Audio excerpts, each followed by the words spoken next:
రాష్ట్ర వ్యాప్తంగా పెండింగ్లో ఉన్నటువంటి ఏదైతే స్కాలర్షిప్ను వెంటనే రిలీజ్ చేయాలంటూ కూడా తెలంగాణలో ఉన్నటువంటి విద్యార్థి సంఘాల జేఏసీ ఆధ్వర్యంలోనైతే ఇక్కడ ఏదైతే నిరసన తెలిపారు. ప్రస్తుతం మనతో పాటు జేఏసీ అధ్యక్షులు రాజుగౌడ్ ఉన్నారు, మాట్లాడించే ప్రయత్నం చేద్దాం. చెప్పండి, ఎంత పెండింగ్ ఉంది అమౌంట్, దీనికి సంబంధించి మీరు ఏం చెప్పదలుచుకున్నారు? ఇలా తెలంగాణ రాష్ట్రంలోని అసెంబ్లీ సాక్షిగా మొన్న బట్టి విక్రమార్క గారు విద్యాశాఖకి 7% 9 కేటాయించారు. అంటే సిగ్గుచేటు అనిపిస్తుంది అయ్యా. పక్క రాష్ట్రాల్లో చూసుకోండి, ఢిల్లీలో చూసుకుంటే 22%, హిమాచల్ ప్రదేశ్ చూసుకుంటే 90%, ఛత్తీస్గఢ్ చూసుకుంటే 18%, బీహార్ చూసుకుంటే 21%. అంటే పక్క రాష్ట్రంలో ఉన్నటువంటి నక్కకి నాగలికి తేడా ఉంది రాష్ట్రానికి. సిగ్గనిపించట్లేదా? ఇలా బీహార్ వచ్చి ఇక్కడ బతురు, వాళ్ళ సొంటూ 21% పెట్టుకుంటారు. అంటే 7% అంటే ఇలా 23,108 కోట్లు కేటాయించారు. విద్యాశాఖ బాగుపడాలంటే 30% పెట్టాలి. 30% అంటే కనీసం దగ్గరలోని ఒక 60,000 నుంచి 70,000 పెట్టుకుంటే ఇంకా బాగుంటుంది. 90,000 కోట్లు పెట్టుకుంటే ఇంకా ఎక్సలెంట్ ఉంటుంది. అప్పుడే ఐఏఎస్లు ఐపీఎస్లు తయారవుతారు ఈ రాష్ట్రంలో. అట్లా కేటాయిస్తేనే. లేని ఎడల మీరు ఇవాళ రాష్ట్రంలోని విద్యా వ్యవస్థలో మార్పులు రావాలయా. మా ఉస్మానియా యూనివర్సిటీ గొప్పగా చెప్తారు. ఇవాళ 1,200 మంది ఉన్న స్టాఫ్ ఇవాళ 400 మందికి చేశారు. అరే సిగ్గుందారా బాబు. ఇలా రెగ్యులర్ ఫ్యాకల్టీ లేదు, జూనియర్ కాలేజీలో లేదు, డిగ్రీ కాలేజీలో లేదు, పీజీ కాలేజీలలో అసలే లేదు. అసలు మీరు దేనికి సంకేతం ఇస్తారు? ఇలా గురుకులాలు 1022 గురుకులాలు ఉన్నాయి. అసలు ఇలా మేము వరంగల్, ఖమ్మం, నల్లగొండ ఇలా విజిట్ చేసినాం మేము చాలా రోజుల నుంచి, నెల రోజుల నుంచి. ఒక్క హాస్టల్లో నీళ్లు సరిగా లేవు, బాత్రూమ్ లేవు, కంపు వాసన వస్తుంది, ఫుడ్ పాయిజన్ కేసులు అవుతున్నాయి. ఈ అన్నిటిని మీరు మార్పు తక్షణమే చేయకపోతే మేము రోడ్లకు వస్తే మీరు రోడ్ల మీద తిరగలేరు. మేము మామూలుగా చెప్పట్లే, గందరగోళం అవుతుంది. ఈ రాష్ట్రం అల్లడం తల్లడం అయ్యే పరిస్థితి తీసుకొస్తాం. అవసరమైతే రాష్ట్రపతి పాలన విధించే స్థాయికి తీసుకొస్తాం మేము. అంటే గతంలో ఎన్నలేని విధంగా తెలంగాణలో ఉన్నటువంటి యూనివర్సిటీలు అందరికీ కూడా అన్నింటికి కూడా వీసీలను కేటాయించడం అంటూ కూడా ప్రభుత్వం చెప్తుంది. మరోపక్క విద్యార్థులకు కూడా విద్యాశాఖకు కూడా మేము ప్రాధాన్యత ఇస్తున్నామంటూ కూడా ముఖ్యమంత్రి రేవంత్ రెడ్డి కూడా వ్యాఖ్యలు చేస్తున్నారు. అంటే ఇవన్నీ ఎన్నికల గురించి వాళ్ళు ఏదేదో మభ్యపెడుతున్నారు. మన తలతోకుంది బాబు మీకు. ఇలా ఆంధ్రాకు పోయి ఆ గద్దర్ అవార్డు అని చెప్పుకుని ఒక్కొక్కరికి 5 లక్షలు ఇస్తున్నావు. ఓ బాలకృష్ణ కానీ డబ్బులు తక్కువ, ఒక్కొక్క హీరో గానికి అయినా డబ్బులు తక్కువ, హౌలేగాలకి వానికన్నా సోయి ఉండాలా. మాకు డబ్బులు వద్దురా బాబు, మీ రాష్ట్రానికి ఇచ్చుకోరి. మా జర్నలిస్ట్ మిత్రులకి మీకు ఇచ్చిన సోషల్ సర్వీస్ చేస్తారు, మా విద్యార్థులకు మెరిట్ స్టూడెంట్కి ఇవ్వండి రా బాబు, పోలీసు మిత్రులకి ఇవ్వండి. ఈ సోషల్ సర్వీస్ చేస్తున్నటువంటి డిపార్ట్మెంట్ వాళ్ళకి చూసుకొని మీరు ఇవ్వండి రా. తలతోకుందా మీకేమన్నా? తలతోక లేకపోతే మూసుకొని కూర్చోండి. మీకు లెక్కలు చేత కాకపోతే మేము లెక్కలు ఇస్తాం. నీకు విద్యాశాఖ మీద అవగాహన లేకపోతే నన్ను పిలుచు. విద్యాశాఖ మంత్రి ఉండేయాలా? ఒక్కనాడన్నా విద్యాశాఖ మీద రివ్యూ మీటింగ్ పెట్టినవా ముఖ్యమంత్రి? నీకేమైనా సోయిందా? మబ్బు నిద్ర పోతున్నావు. అరే బాబు, మేము ఒకటే డిమాండ్ చేస్తున్నాం, ఈ విద్యా వ్యవస్థలో మార్పు రాకపోతే పాతాలలోకి పండబెట్టి తొక్కుతాం, నెత్తి మీద కాలు పెట్టి 60 అడుగు లోతుకు తొక్కుతాం బిడ్డలారా. ఆటల బొమ్మలు ఉందా మా ఏమంటే? కొన్ని రోడ్లకి ఇడుస్తాం. ఈ విద్యా వ్యవస్థలో మార్పులు రావాలి. లేని ఎడల మేము పెద్ద ఎత్తున భూకంపం సృష్టిస్తాం. మా విద్యార్థులతో పెట్టుకుంటే మీరు దేనికి గొరగారు? విద్యార్థి వర్గం చాలా పెద్దది. ఏ వర్గానికి జరిగిన అన్యాయం ఈ రాష్ట్రంలో మా విద్యార్థి వర్గాన్ని జరుగుతుందా? అంటే మీకు తలాతోక ఉందా? అరే బాబు, మీకేమైనా మెదడు పనిచేస్తుందా? విద్యా వ్యవస్థలో మార్పులు తేండ్రా బాబు అని మొత్తుకుంటున్నాం. మమ్మల్ని పిలవండి, మేము గైడ్ ఇస్తాం. ఒక్క హాస్టల్లో బాత్రూమ్లు సరిగా లేవు, నీళ్లు సరిగా లేవు, ఇబ్బందులు పడుతున్నారు, ఫుడ్ పాయిజన్ అవుతుంది, అన్నం తింటే మెతుకులు కడుపులో పోవట్లేదు. ఏందిరా బాబు ఈ బడ్జెట్ ఏంది? ఈ విద్యా విధానం ఏంది? మీకేమైనా తలాతోక ఏమైనా ఉంటే ఇది చేయండి, మార్పులు చేయండి. సంక్షేమ పాఠశాలలు కావచ్చు, హాస్టళ్లకు సంబంధించి పూర్తి మొత్తంలో కాస్మెటిక్ ఛార్జీలు కావచ్చు, మెస్ ఛార్జీలు కావచ్చు పెంచినామని ప్రభుత్వం చెప్తుంది. నిజమే అంటారా? మరి విద్యార్థులంతా కూడా సంక్షేమంగా ఉన్నారనుకో భావించవచ్చు. వాళ్ళు పేరుకే కాస్మెటిక్ ఛార్జెస్ పెంచిరన్నారు, కానీ ఎంతవరకు ఎన్ని హాస్టల్లో పాటిస్తున్నారని ఒక్క కలెక్టర్ అన్న విజిట్ చేసినా? ముఖ్యమంత్రి హోదాలో ఉండి నా కలెక్టర్లు అంతా విజిట్ చేస్తుండ్రు. ఇలా మేము ఉమ్మడి వరంగల్, నల్లగొండ జిల్లాకి, నిజామాబాద్కి వెళ్ళినాం. మొన్నటికి మొన్న వనమ్మకొండ జిల్లాలో అమ్మాయి చనిపోయింది, శ్రీవాణి అనే అమ్మాయి, బాత్రూంలో ఉరిపెట్టుకుని. 1 year క్రితం సూర్యాపేటలో వైష్ణవ్ అనే కాశంపేటలో గురుకుల అమ్మాయి చనిపోయింది. విద్యార్థులు ఆత్మహత్యలు చేసుకుంటారు. ఉమ్మడి వరంగల్ జిల్లాలో దగ్గర 4-5 కేసులు చనిపోయారు. ఇవాళ ఏంది మీరు విద్యార్థులను చంపుతుర్రా నాయన? మీరు మా గురుకులలో ఫ్రీడమ్ పెట్టండి, సాటర్డే సండే గేమ్స్ కేటాయించండి, విద్యార్థులతోటి ఒక ఫ్యామిలీ లాగా వాళ్ళని మోటివేషన్ చేయండి. దేనికి సంకేతిస్తుర్రా మీరు? విద్యార్థులను చంపుతుర్రు. మీరు అందరు ఇట్నే చేస్తే రాబోయే రోజులే మా యువకులం, విద్యార్థులు, మా జేఏసీ ఆధ్వర్యంలో మేము పార్టీ పెడతాం. ఈ మాకు విద్యార్థుల మేము గురించి ఆలోచించాం కనుకనే ఇంటర్నేషనల్ స్టాండర్డ్స్ కూడా స్థాపించబోతున్నాం, అన్ని కూడా ప్రారంభోత్సవాలు కూడా చేస్తున్నాం అంటూ ప్రభుత్వం చెప్తుంది. ఇవన్నీ మాటలకే సోయుందా? ఉన్న స్కూళ్ళని డెవలప్ చేయరా అంటే నీకు దిక్కు లేదు. ఇలా గ్రామాలలో ఉన్న స్కూల్స్ అన్నీ మూతపడుతున్నాయి. ఇలా జెడ్పీ స్కూల్స్ మూతపడుతున్నాయి. ప్రాథమిక స్కూల్స్ బొందబట్టినట్టు మూతపడేస్తారు మీరే. వీటన్నిటిని చంపుకుంటూ ఇలా యంగ్ ఇండియా స్కూల్ అని తీసుకుంటున్నాం. అరే సిగ్గుందారా? ఉస్మానియా యూనివర్సిటీ, కేయూ యూనివర్సిటీ పై నువ్వు 25 ఎకరాలు కేయూలో నువ్వు యంగ్ ఇండియా స్కూల్కి ఎట్టకెట్టేస్తావు? నీకు ప్రభుత్వ భూములు ఇవా? కొన్ని వందల వేల ఎకరాలు ఉన్నాయి. నీకు దమ్ము ధైర్యం ఉంటే ప్రభుత్వంలో కబ్జా చేసిన వాళ్ళని నువ్వు ఎదిరించి తీసుకో. నువ్వు కంపెనీలకు అమ్ముతున్నావు. ఇవన్నీ మార్పులు చేసుకో, లేకపోతే ఈ రాష్ట్ర వ్యాప్తంగా గందరగోళమయ్యే పరిస్థితి ఏర్పడుతుంది. అన్నట్టు ప్రభుత్వం కూడా ఏదైతే విద్యాశాఖకు సంబంధించి భూముల మీద, యూనివర్సిటీ భూములు కావచ్చు, లేకపోతే విద్యాశాఖకు సంబంధించి భూముల మీద వాటిని అమ్మడం కావచ్చు, లేకపోతే కుదబెట్టడం లాంటి చర్యలు తీసుకుంటుంది. ఎట్లా చూస్తారు ఇది? ఇప్పుడు ఈ ప్రభుత్వాన్ని మేము ఒకటే చెప్తున్నానండి. మా ఎజెండా ఏంటంటే మా విద్యా వ్యవస్థ మార్పులు రావాలి. విద్యా వ్యవస్థ మార్పులు రావాలంటే అప్పుడే ఆ రాష్ట్రం బాగుపడుతుంది. ఇక్కడ ఐఏఎస్ ఐపీఎస్ తయారు కావాలంటే నీకు స్టాండర్డ్ విద్య అవసరమే. జెడ్పీ స్కూలు, ప్రాథమిక school, junior college, degree college, Osmania university, PG ఉన్నత విద్యా వ్యవస్థలో కూడా నువ్వు మార్పులు తేకపోతే ఎందుకు మాకు ఇవన్నీ పనికిరాని నా కొడుకులకి అవార్డులు ఇస్తున్నావు?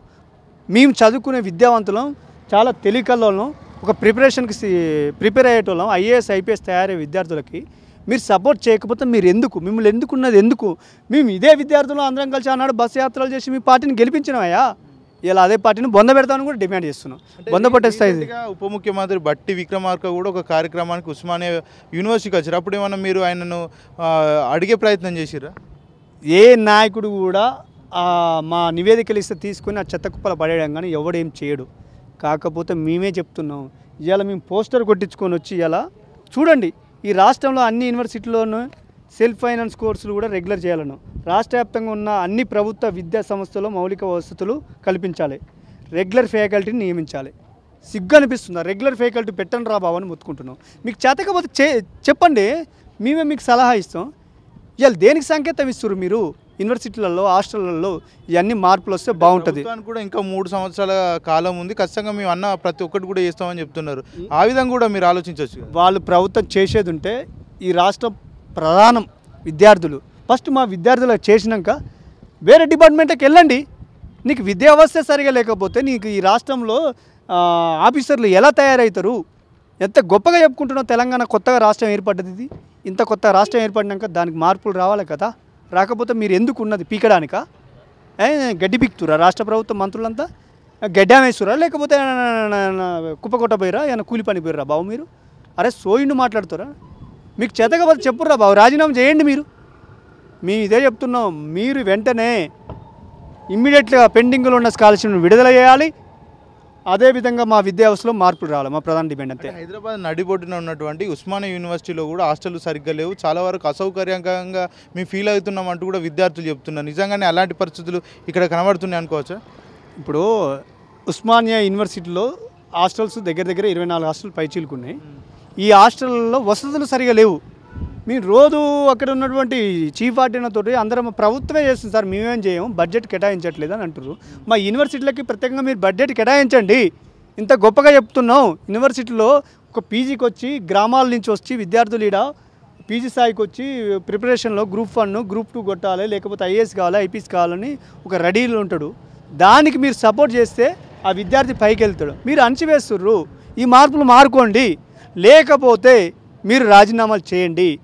మేము సహించేది లేదు. మేము పెద్ద ఎత్తున ఈ రాష్ట్ర వ్యాప్తంగా మీటింగులు, సభలు ఏర్పాటు చేసి ఈ ప్రభుత్వాన్ని బొందబెట్టే కార్యక్రమం అయితే మేము సిద్ధంగా ఉన్నాం. ఉస్మానియా యూనివర్సిటీ కూడా సర్క్యులర్ కూడా జారీ చేశారు. విద్యార్థులంతా కూడా దీని మీద మండిపడుతున్నటువంటి పరిస్థితి. ఏం చెప్తారు ఈ విషయంలో? ఎందుకంటే మీరు కూడా నిరసన వ్యక్తం చేస్తున్నారు, ధర్నా చేస్తున్నారు. ఈ ఉస్మానియా యూనివర్సిటీ పోయిన వాళ్ళే అందరు నాయకులు, మంత్రులు, ఎమ్మెల్యేలు, ఎంపీలు అయ్యారు. సిగ్గు అనిపిస్తుందా మీకు? ఇట్లాంటి విద్యాలయంలో మాకు ఇది ఆర్ట్స్ కాలేజ్ అంటే దీనికి రాష్ట్రంలో ఒక ఐకాన్ లాగా పెట్టుకుంటాం మేము. మాకు ఐకాన్ ఏంటంటే మాకు ఉస్మానియా యూనివర్సిటీ. మా విద్యార్థులకి మా విశ్వవిద్యాలయంలో మేము చదువుకున్న కాలేజీలో మాకు మీ ఓర్రా భయ్, మాకు అడిగే హక్కు లేదని మీరెవడు మాకు చెప్పడానికి? మాకు హక్కు లేదా? ఇలా రాజ్యాంగంలో ఉంది, విద్యార్థులకు ఏ సమస్యలు ఉన్నా విద్యార్థి పోరాడే హక్కు ఉంది. లేదని నోర్రా చెప్పడానికి మాకు నాలుక చీరుతాం. ఎవరినైనా సరే మామూలుగా చీరము. ఉంటా పిక్తో మీరేమైనా చేస్తారా రా బాబు? పోతే ఉంటా డూ ఆర్ డై. మేము ఇలా మాకు అంబేద్కర్ అప్పట్లో చూసుకుంటే ఇదే ఉస్మానియా యూనివర్సిటీలో జార్జ్ రెడ్డి ఎన్నో ఇన్స్పిరేషన్ మాకు ఉన్నారు. ఇవన్నీ మేము దృష్టిలో పెట్టుకున్నాం. ఒక్క వీరుడు పోతే 1000 మంది వీరులను తయారు చేస్తారు. ఏ వీరుడు చనిపోడు, తన జ్ఞాపకాలతోటే మొదలవుతుంది. ఒక వీరుడు పోతే 1000 మంది వీరులు తయారవుతారా? ఏం పిక్తారా మీరు? ఉంటాం పోతాం. మీరు మార్పు రావాలని కోరుకుంటారు. పేరు రాజుగౌడ్, విద్యార్థి చేసి రాష్ట్ర అధ్యక్షుడిని. పెండింగ్లో ఉన్న స్కాలర్షిప్ వెంటనే విడుదల చేయాలి. 8,000 కోట్ల రూపాయలు. ఇలా రాష్ట్ర ప్రభుత్వం ముఖ్యమంత్రి గారు మబ్బు నిద్రపోతురు. 2022, 23, 24, 25 నుంచి ఒక్క రూపాయి కూడా ఇంతవరకు విడుదల కాలేదు. దీనివల్ల విద్యార్థులు ఆత్మహత్యలు చేసుకునే పరిస్థితి ఏర్పడుతుంది. మీరు ఏం సంకేతం ఇస్తుర్రు? కొంచెం ఏమన్నా ఆలోచన ఉందా మీకు? ఏమైనా సోయుందా? ఇలా రాష్ట్ర ప్రభుత్వం మొన్న బడ్జెట్లో అసెంబ్లీ సాక్షిగా 7.9 బడ్జెట్ కేటాయించారు మా విద్యార్థులకి. అంటే సిగ్గుచేటు అనిపిస్తుంది. పక్క రాష్ట్రాల్లో చూసుకుంటే బీహార్లో చూసుకుంటే 21%, హిమాచల్ ప్రదేశ్లో చూసుకుంటే 90%, అదేవిధంగా ఢిల్లీలో చూసుకుంటే 22%, ఇలా తెలంగాణ చూసుకుంటే 7.9 అంటే 23,108 కోట్లు విడుదల కేటాయించారు. అంటే దేనికి సంకేతం ఇస్తుర్రయ్యా? ఇలా విద్యార్థులు అమాయకులు పేద ప్రజలు వీళ్ళు ఏమన్నారన్న లెక్కలేదా? అంటే సిగ్గు ఏమైనా అనిపిస్తుందా మీకు? ఇలా ఉస్మానియా యూనివర్సిటీలో దగ్గర 1200 ఉన్న స్టాఫ్ని ఇలా 400కే పరిమితం చేసిర్రు. ఇలా పీజీ కోర్సులు తగ్గిస్తుర్రు. ఇలా ఎక్కడ చూసుకున్నా అవుట్సోర్సింగ్ కాంట్రాక్ట్ పద్ధతి. పీజీ అట్లనే ఉంది, డిగ్రీ అట్లనే ఉంది, ఇంటర్మీడియట్ అవస్థనే ఉంటుంది. స్కూల్ చూస్తే అదే మొత్తం కాంట్రాక్ట్ పెట్టి నడిపిస్తుంది రాష్ట్రం అంతా. అదే కాంట్రాక్ట్ ముఖ్యమంత్రి కూడా పెట్టుకుంటే అయిపోయింది కదా. అసలు దేనికి ఇస్తున్నారు మీరు? మాకు అంచివేస్తున్నారు విద్యార్థుల్ని. మా ప్రధాన డిమాండ్ ఏంటంటే మీరు ఉస్మానియా యూనివర్సిటీలో రెగ్యులర్ ఫ్యాకల్టీ చేయండి, డిగ్రీలో చేయండి, స్కూల్ పాఠశాలలో చేయండి, గురుకులాలో చేయండి. ఇలా రాష్ట్రంలో 1022 గురుకులాలు ఉంటే అంతా ఫుడ్ పాయిజన్. ఒక్క గురుకులాలో కూడా మేము విజిట్ చేస్తే బాత్రూమ్ సక్కగా లేవు, నీళ్ళు ఇష్యూ. ఉస్మానియాలో కూడా అదే పరిస్థితి. ఇలా మా ఉస్మానియా యూనివర్సిటీలో సెల్ఫ్ ఫైనాన్స్ కోర్స్ అని పెట్టినాం, దాన్ని రెగ్యులర్ చేయాలి. ఇలా మేము పోస్టర్ కొట్టుకొని వచ్చినాం. ఇలా చూడండి ఒక్క నిమిషం. సెల్ఫ్ ఫైనాన్స్ కోర్స్ రెగ్యులర్ చేయాలని ఎందుకు పెట్టినాం? మేము మౌలిక వసతులు కావాలి, రెగ్యులర్ ఫ్యాకల్టీ కావాలి. మా ప్రధాన డిమాండు రెగ్యులర్ ఫ్యాకల్టీ కావాలి. ఎందుకే మరి రెగ్యులర్ ఫ్యాకల్టీ? ప్రభుత్వం గొప్పగా చెప్తున్నారు తెలంగాణ రాష్ట్రం అని. ఇలా ఇంత గొప్పగా చెప్పుకుంటుంటే మా ఉస్మానియా యూనివర్సిటీ ఇక్కడ చూస్తానో దిక్కుమాలిన పరిస్థితి. రెగ్యులర్ ఫ్యాకల్టీ లేరు. ఒక లైబ్రరీలో సరిగా సకంగా నీళ్ళు అన్ని వసతులు లేక ఇబ్బందులు పడుతున్నారు. ఇలా టాయిలెట్ చూస్తుంటే ఘోరంగా ఉంది ఇదే లైబ్రరీలో. ఇప్పుడు మీరు లైవ్లో తీసుకుపోయినా చూపిస్తా. ఇవన్నీ మార్పులు రావాలి. మా ప్రధాన ఎజెండా ఈ రాష్ట్ర వ్యాప్తంగా ఉన్నటువంటి విద్యా వ్యవస్థలో మార్పులు రావాలని మేము కోరుకుంటున్నాం. లేని ఎడల రాష్ట్రం గందరగోళం అయ్యే పరిస్థితి ఏర్పడుతుంది. ఎందుకు చెప్తున్నట్టే పదే ఇలా రాష్ట్ర ప్రభుత్వం ఎవడయా ఆంధ్రుడు వాడిని తీసుకుపోయి గద్దరవాడాన్ని తీసుకుపోయి 5 కోట్లు ఇచ్చారు. ఇలా మా విద్యార్థులకి, పాఠశాల విద్యార్థులకి, డిగ్రీ విద్యార్థులకి, మా ఉస్మానియా యూనివర్సిటీ పీజీ విద్యార్థులకు ఒక కిట్ పెట్టండి, సీఎం కిట్ పెట్టండి, బ్యాగు, అందులో మాకు బ్యాగు, వాటర్ బాటిల్ ఇవ్వండి. మీరు ఎవరిననుకో 200 కోట్లు కాదనుకుంటే ఇలా రాష్ట్ర వ్యాప్తానికి బ్యాగ్ కిట్ అనేది వస్తుంది. ఆ బ్యాగ్ కిట్ వస్తుంటే మా విద్యార్థులకు వాటర్ బాటిల్ కానీ ఇంకేమైనా పెట్టుకోవడానికి కానీ ముఖ్య వస్తువులకు ఇంపార్టెంట్. పనికిరానోడు ఎవడు ఆయనకి 5 లక్షలు ఇస్తున్నా ఎందుకు? ఆయన అవసరమా గద్దరవాడు అని చెప్పి? మా జర్నలిస్ట్ మిత్రులకు ఇవ్వండి, ఉంటే సోషల్ సర్వీస్ చేస్తారు వీళ్ళకి ఇవ్వండి, విద్యార్థులకి ఇవ్వండి, పోలీస్ వ్యవస్థకి ఇవ్వండి. అంటే మీరు దేనికి సంకేతం ఇస్తారు? మీకు చేత కాకపోతే, మీకు చేత కాకపోతే మాకు చెప్పండి, మమ్మల్ని గైడ్ తీసుకోండి, మేము ఇస్తాం. మాకు వెంటనే మీరు సెల్ఫ్ ఫైనాన్స్ కోర్సుని రెగ్యులర్ చేయాలా. ఇలా అమ్మాయిలు ఎంత ఇబ్బంది పడుతున్నారు, మా తోటి మీ విద్యార్థులు మిత్రులు అందరూ రోజు హాస్టల్లో ఫీజులు కట్టాలని ఇలా గొప్పగా చెప్పుకుంటారు. హాస్టల్ వసతులు చూస్తుంటే గలీజ్గా ఉంది. ఒక్క హాస్టల్లో కూడా నీటి సమస్య, వాటర్ ట్యాంకులు పెట్టి నీటిని తిప్పాల్సిన పరిస్థితి ఏంది? కాస్మోటిక్ ఛార్జర్స్ పెంచాలని చెప్పారు. ఇప్పుడు మీరు రండి, మీరు రాష్ట్ర వ్యాప్తంగా అన్ని గురుకులాల్లో విజిట్ చేసినాం. ఒక్క హాస్టల్లన్నా మెనూ పాటిస్తురా? పాటించిన హాస్టల్ కొన్ని పాటిస్తున్నాయి, కొన్ని హాస్టల్లో మెనూ పాటించట్లే. రెగ్యులర్ గవర్నమెంట్ గైడ్లైన్స్ ప్రకారం నువ్వు మెనూ పాటించిన హాస్టల్ లిస్టు నాకాడు ఉంది. ఇలా చెప్తే ఇలా మేము మొన్న అద్దుల్లాపురం మెట్టుపోయి ప్రిన్సిపాల్ సార్తో ప్రభుత్వం చెప్పాలి, పిల్లలు వడ్డించుకుంటారు. అక్కడ దిక్కుమాలిన పరిస్థితి ఏంటంటే విద్యార్థులే అన్నం పెట్టుకునే స్థాయికి వచ్చారు. ఏం సార్ అంటే సరిపోని స్టాఫ్ లేదంటారు. అరే బాబు, స్టాఫ్ లేదన్నప్పుడు నువ్వు నింపు, చేత కాకపోతే ఎందుకు ఇవన్నీ? మాకు ఏమన్నా దేనికి సంకేతం ఉందా మీద అసలు? సో ప్రభుత్వం నోటిఫికేషన్స్, అదేవిధంగా ఉద్యోగాలు, ఒకవైపు నిరుద్యోగులు, ఒకవైపు మీరు ఫీజు రియంబర్స్మెంట్ కోసం, ఇంకొకరేమో నిరుద్యోగ భృతి, ఇవన్నీ కూడా పెండింగ్లోనే ఉన్నాయి. ఇప్పటి వరకు అయితే అమలు చేసే పరిస్థితి అయితే లేదు. ప్రభుత్వం దగ్గర డబ్బులే లేవని మాట్లాడుతున్నారు ముఖ్యమంత్రి గారు. మరి ఎలా మీ సమస్య ఎలా సాల్వ్ అయ్యే అవకాశం ఉంది? అన్న మా ప్రధాన ఎజెండా ఏంటంటే ఇప్పటి వరకు చూసుకుంటే ఉమ్మడి నల్లగొండ జిల్లాలో విద్యార్థులు ఆత్మహత్య చేసుకున్నారు. డిగ్రీ కాలేజీ పిల్లలు ఫీజు విడుదల కాక ఆ ప్రైవేట్ కాలేజీలు అసలు పిప్పి చేస్తున్నారు. మీరు డబ్బులు కడితేనే మెమోలు ఇస్తుంటారు. అండ్ ఉస్మాన్ యూనివర్సిటీ కూడా ఇక్కడ పీజీ అయిపోతే అమౌంట్ కడితేనే మెమోలు ఇస్తారు, లేకపోతే లేదు. ఇలా సెల్ఫ్ ఫైనాన్స్ కోర్స్ అని గొప్పగా చెప్తారు. దాన్ని రెగ్యులర్ చేస్తే ఇప్పుడు ఉదాహరణకి ఒక్కొక్క డిపార్ట్మెంట్లో 70 సీట్లు ఉంటాయి. పెద్ద పెద్ద డిపార్ట్మెంట్ కెమిస్ట్రీ డిపార్ట్మెంట్ ఉంది, ఇందులో ఒక 65 సీట్లు ఉంటాయి. దాంట్లో ఒక 30 సీట్లు రెగ్యులర్ ఇచ్చి కథమే అంటే సెల్ఫ్ ఫైనాన్స్. ఆర్ట్స్లో కూడా అదే పరిస్థితి. అంటే ఇంత గొప్పగా చెప్తున్నా, మీరు రెగ్యులర్ చేయడానికి చేత కాదా? కేటాయించండి, బడ్జెట్లో కేటాయించి మాకు మా ప్రధాన ఎజెండా సెల్ఫ్ ఫైనాన్స్ రెగ్యులర్ చేయాలి, ఫీజు రియంబర్స్మెంట్ వెంటనే విడుదల చేయాలి. ఇలా విద్యార్థులు వరంగల్, నల్లగొండ, నిజామాబాద్, ఖమ్మంలో ఆత్మహత్యలు జరుగుతున్నాయి. లిస్ట్ అందింది. మొన్న నరేష్ అన్న విద్యార్థి చనిపోయిండు నల్లగొండ, ఉమ్మడి నల్లగొండ జిల్లాలో. అరే బాబు, మీరు ఏం చేస్తుర్రా? మా విద్యార్థులను కాపాడండి రా నాయన. మీకు లెక్కలు ఇస్తా, మీకు చేత కాకపోతే చెప్పు, ఒక రండి. ఇలా మేము పోస్టర్లు కొట్టించుకొని నిరసనగా ఎందుకు దిగినామంటే ఈ ప్రభుత్వం నిద్రపోతుంది. మాకు ఈ రాష్ట్రంలో ప్రధానంగా విద్యా వ్యవస్థ బాగుపడాలి. మా ఎజెండా ఏం లేదు, విద్యా వ్యవస్థలో మార్పు రావాలి. మేము ఒక్కటే కోరుతున్నాం. ఇలా ఇస్తే మిమ్మల్ని పూజిస్తాం, లేకపోతే పాతాళానికి తొక్కుతాం. మామూలుగా తొక్కం, నెత్తి మీద కాలు పెట్టి తొక్కుతాం. ఇది హెచ్చరిస్తున్నాం. ఎవరిని సహించలేదు. మా విద్యార్థులకు ఎవరైతే మంచి చేస్తామో వాళ్ళ పక్షాన నిలబడతాం. లేని ఎడల మేము వచ్చే ఎలక్షన్లో చిత్తుగా కూడా ఓడిస్తాం ప్రభుత్వాన్ని. అంటే తమాషాల మాతోటి విద్యార్థులు అంటే ఈ ఉస్మానియా యూనివర్సిటీ లైబ్రరీలో డిపార్ట్మెంట్లో కూర్చొని చదువుతారు అనుకుంటారు. మీ విద్యార్థులు అందరం ఒక్క 10 నిమిషాలు కాదని మేము ఆలోచన చేసుకుంటే మీరు రోడ్ల మీద తిరగలేరు. మీరు రోడ్లకు వస్తే మీరు ఒక్కడు కూడా రోడ్ల మీద తిరగడు. ఇవన్నీ మార్పులు రావాలి. విద్యా వ్యవస్థ బాగుపడితేనే ఈ రాష్ట్రం బాగుపడుతుంది. ఒక్కడి నుంచో బీహార్ వచ్చి ఇక్కడ బతుకుతుర్రు, వాళ్ళు 21% పెట్టుకుర్రు. అంటే ఈ రాష్ట్రానికి ఒక 7% సిగ్గు అనిపించట్లేదా? ఈ రాష్ట్రంలో కనీసం ఒక 60,000 కోట్లుంటే విద్యా వ్యవస్థ బాగుపడుతుంది. మీకు నాలెడ్జ్ లేకపోతే చెప్పండి, మేము వస్తాం. మినిమం తక్కువ 30% ఉంటే ఇంకా బాగుంటుంది. అది ఎట్లా పెట్టడం చేత కాదు, కనీసం 20% అన్న పెట్టమంటున్నాం. 23,000 కోట్లు దేనికి? గొంతెమ్మ కోరికల మా అన్న? మేము రాజ్యాంగపరంగా అడుగుతున్నాం, మాకు కావాలి. మాకు మీరు వెంటనే మార్పులు చేస్తే బాగుంటుందని మా ఆలోచన. గతంలో